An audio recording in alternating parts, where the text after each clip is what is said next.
Okay, so for figure 6, previously they showed that Rho activity is supported by beta 1 integrants, but not in beta 3 integrants, whereas RAC GTPase levels in figure 5A was expressed in both beta 1 and beta 3 integrants. Since previous evidence has shown there's crosstalk between the Rho and the RAC pathway, in G beta 1 and G beta 3 cells, they were noted that they were balanced favored towards Rho GTPase due to the higher levels. So Dannon and colleagues wanted to investigate whether this was actually due to Rho activity or was there just an imbalance between Rho and RAC.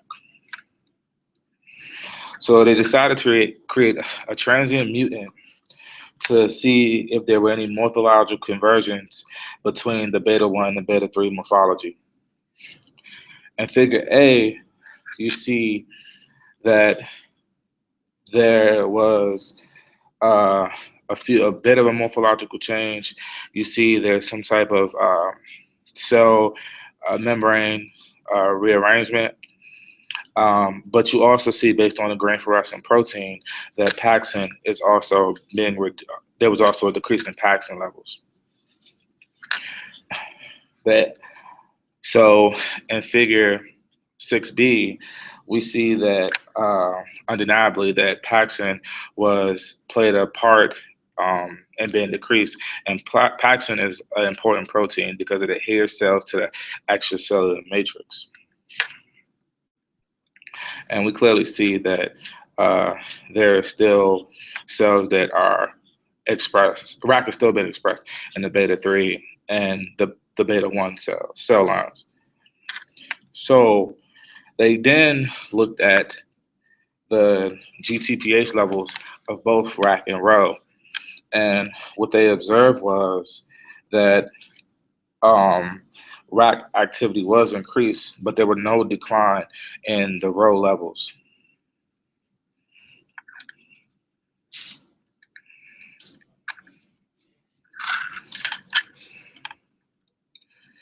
So what they decided to do was actually clone the RAC mutant cells to see if there are any conversions in the actual migration.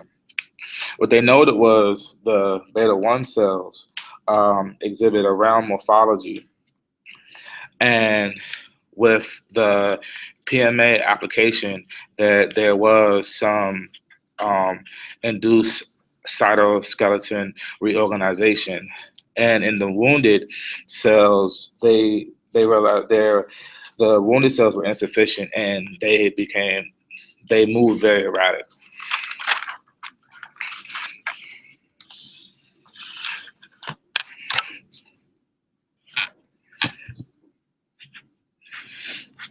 I'm sorry, the PMA cells did not establish any cytoskeleton reorganization, and also the RAC mutants also failed to polymerize, and their movement was also erratic.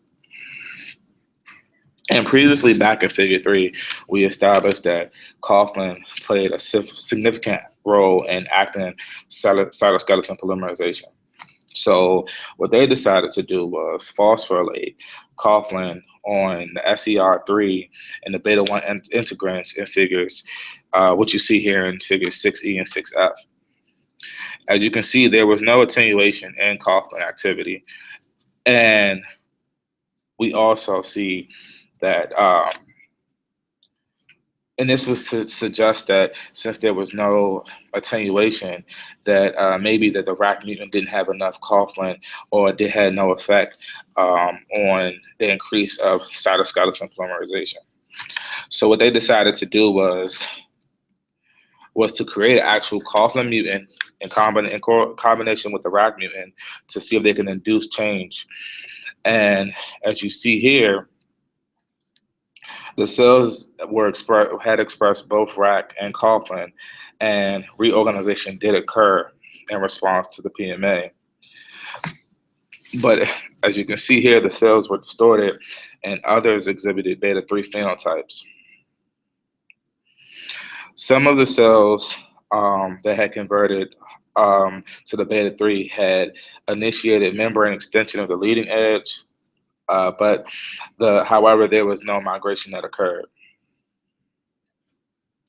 So, to summarize all of this activity, they had basically established that um, increase in rack activity can cause membrane change and stability, but it was unable to support the polymerization or directional migration um, for cells that adhere to fibronectin and the beta 1 integrins, and because it cannot increase coughlin levels independently.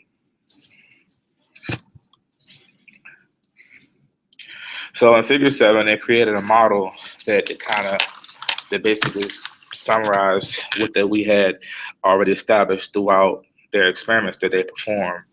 They looked at um, Rho GTPase, specific integrin regulatory mechanisms, and also RAC. And they had established when you inhibit Rho signaling, it promoted membrane distortion, coughlin mediated polymerization, and cell matrix adhesion and stability, and caused morphological changes in the beta 1 and beta 3 migrational behavior.